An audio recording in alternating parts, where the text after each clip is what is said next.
Маратон. След 13 години бегачът на свръхдълги разстояния Даниел Цокев от града на Розите повтори предизвикателството, бягайки непрекъснато 24 часа на пистата на градския стадион Севтополис. 42-годишният учител завъртя 525 обиколки, изминавайки разстоянието от 210 км. 6 часа след старта в тъмното той сподели пред камерата на регионални новини Казанлък. До сега съм пробягал 52 км и понеже си записвам резултатите през определен брой обиколки, сега видях, че съм малко напред с графика.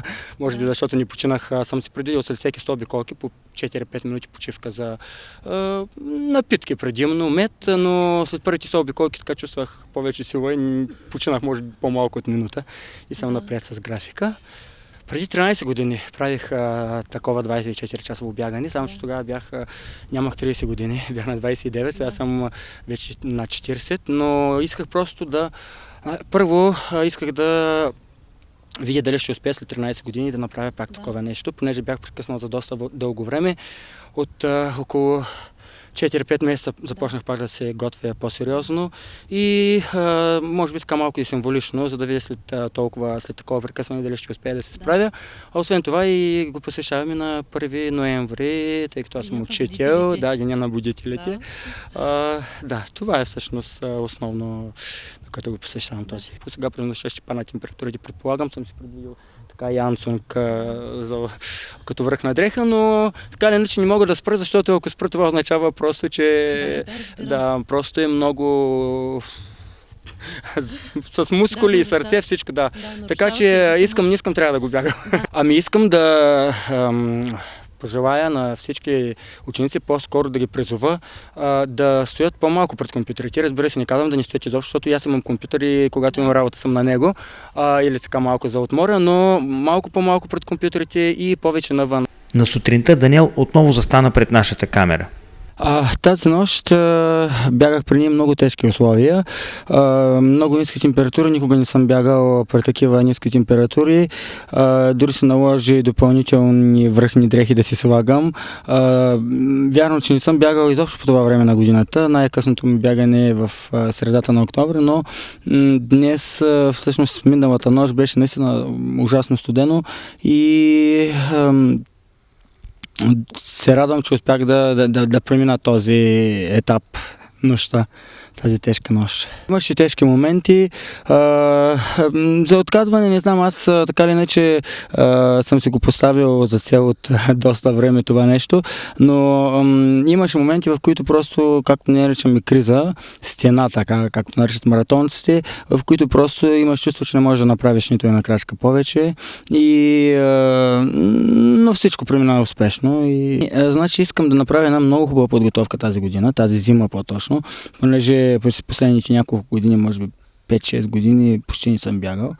И се надявам, ако успя да направя една хубава подготовка, до година ще участвам на Витоша, обиколката на Витоша, там имам 4 победи и искам да постигна най-после 5-та си победа. И по възможност, ако имам добра подготовка, да подобря и личния си рекорд там, който не е много, в смисъл, че е един от най-добрите на тази обиколка. А вече за по-нататък ще мисля, по принцип аз участвам в такива състезания, които са на свръхдълги дистанции, така че може би ще участвам в някой класически маратон, но то ще бъде просто така да си проверя възможностите там, моментните.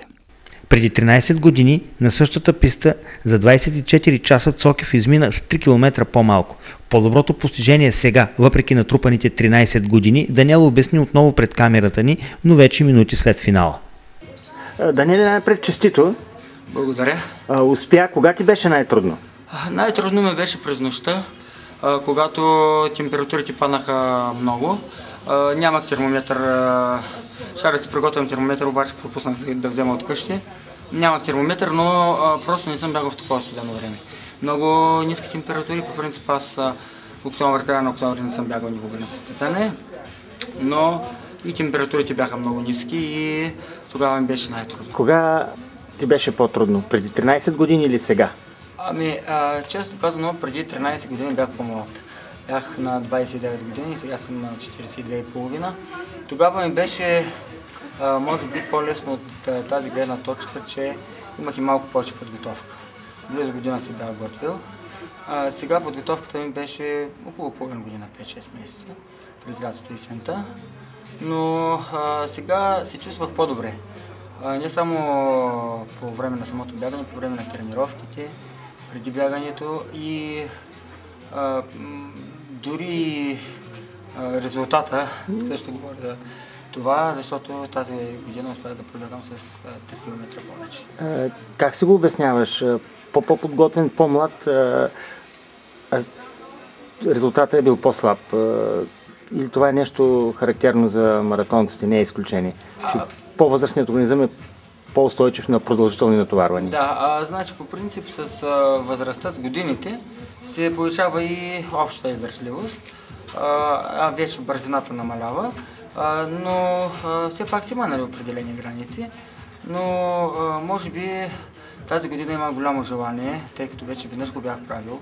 Значи, от тази гледна точка, че веднъж бях преминал през всичко това и имах опит. И опит, да. Да, освен това, тази година с голямо желание реших да го направя, за да видя как ще бъде след 13 години и може би мотивацията ми беше на по-високо равнище.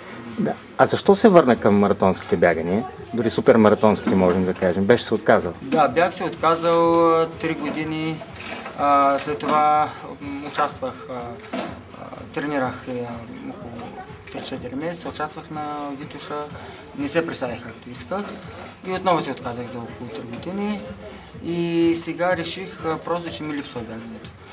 Като се направих една равносметка и като сравних с това как се чувствах преди и как се чувствах, не мога да кажа сега как се чувствам, но как се чувствах преди да започна отново да бягам, визните наклониха в полза на това да започна отново да бягам.